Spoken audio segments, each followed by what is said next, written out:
Hello, and I'm back with another verse for your life. You know, it is common for all of us who are human to look for a place of shelter or a place of protection when things look dark, when things look gloomy, hopeless, or stressful, or dangerous. It's just natural for us to seek out a refuge. Well, today for the verse is from Psalm 46:1, David, who at this time is seeking a place of refuge. And the verse is the very first verse of the 46th Psalm. And it says, God is our refuge and strength, a very present help in trouble. Wow, what good witness this comes to. And this is not when David is in the palace. This is when David is on the run. This is when David is fearful for his life. Saul has determined that he is going to keep David from the throne, and the only way he can do that is to kill him. He has the resources, he has the means, but the one thing he doesn't have God's approval to do it. And David, who is so in love with the Lord God, who respects and wants to be obedient and serve the Lord, will not take advantage of the situation because he's anointed to be king to try to hasten the timing. He's willing to wait patiently on the Lord.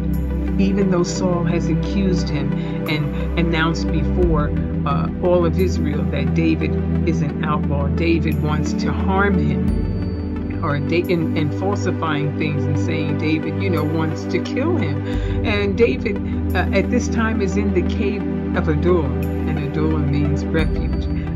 But when David says God is our refuge, he's not referring to the cave as his shelter or his protection, but it's almost like an analogy to the same way that the cave is. He's saying God is our refuge, our strength, a very present help in trouble. Oh, I'm so glad he didn't say my refuge, because we would think that David was so special to God, being a man after God's own heart, that it was only David. But David is encouraging us all to know that God is our refuge. Those that love the Lord God, those that follow him, those who want to be obedient to him, those that call themselves the children of the Most High God. He said he is our refuge. He's our place of protection. He's our security. He's our keeper. And David only knows this by experience. And at the time that he is in the cave of Adullam and Saul and his soldiers are nearby, David goes out late at night, early in the morning, to go to Saul, to prove that he is loyal to him, that he wishes him no ill will, that he is not trying to harm him, as Saul has told everyone. And he cuts off a piece of Saul's garment and brings it back to the cave. And when morning comes, David announces to Saul and calls his name loudly, and they hear him. And he responds to King Saul and says that he is his servant, that he recognizes that Saul is God's anointed, and he would never raise his hand to harm him. And the proof is that he got close enough that if he wanted to, he had the opportunity, he could have taken Saul's life. And it shamed the king before his soldiers and before the people that all that he had said about David was not true. And so he had to go away shamefully and return back. But that didn't stop him. David was still going to be on the run for a while, and all the things that Saul would do because of his anger and bitterness, and really because his heart was no longer following after the Lord God. He was caught up in his own flesh, caught up in his own power that he wanted to hold on to and to keep. And being so far away from God, he should have known, but unfortunately he didn't, that he could not stop the plan of God. Samuel had anointed David and sent him to anoint him to be the next king, and there was nothing that he could do about it. But Saul had gone mad. He lost his mind, really, because he thought that he could stop David from being who God said that he would be. Poor David. David couldn't even, at this time, he's on the run and wouldn't be able to go for a while. He couldn't go to the house of God. He couldn't go to his own house. He couldn't go to his parents or his family for encouragement. He couldn't go to the palace. He couldn't even go to the ungodly for help, because at this time he's just feeling lonely. But God sends him some men who will be with him, who will be obedient to him and do whatever he says to do. Men who are discouraged, men who are in a dark place, men who have said enough is enough, men who are feeling hopeless and want new leadership.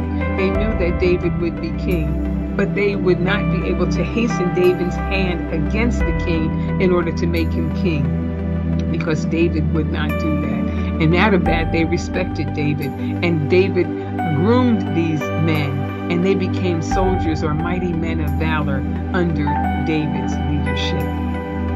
And so David gives us great witness and testimony today when he gives us this. He says, yes, I was in a cave.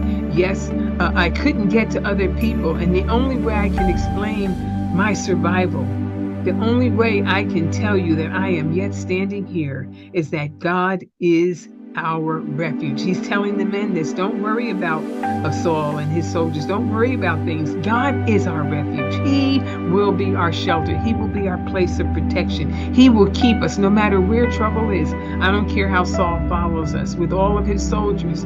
God will be our refuge. He will be our protection. He will be our shelter. He will be our security. He will be our strength. He will be a very present help, ever present with us. He won't leave us. He will be with us always. And isn't that what Jesus said? I will never leave you nor forsake you.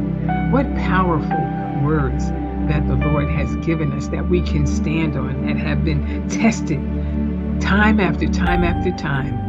And if we would be honest, if we were like David and would look back over our lives, we would see too that God has been our refuge and our strength. When we couldn't get to church, when we couldn't get to the pastor, when we couldn't get to other family members, when they couldn't turn to help us, God has been our refuge and strength. He's the only one. That's the only way we can explain that we're yet here, is because he has been a very present help. The enemy had plenty of opportunity and times when he could have taken us out, but God has been our refuge and our strength, and the very present help we needed at the time of trouble.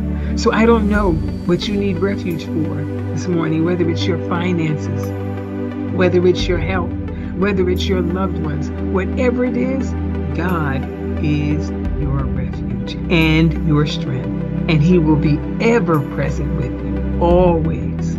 He will never leave you nor forsake you. So I pray that this word will be way down in your spirit and inscribed upon your heart, so that when the enemy tries to speak to you, to discourage you, or to cause you stress or depress you, that it will rise up in your spirit and refute it, because God is our refuge and our strength. God bless you.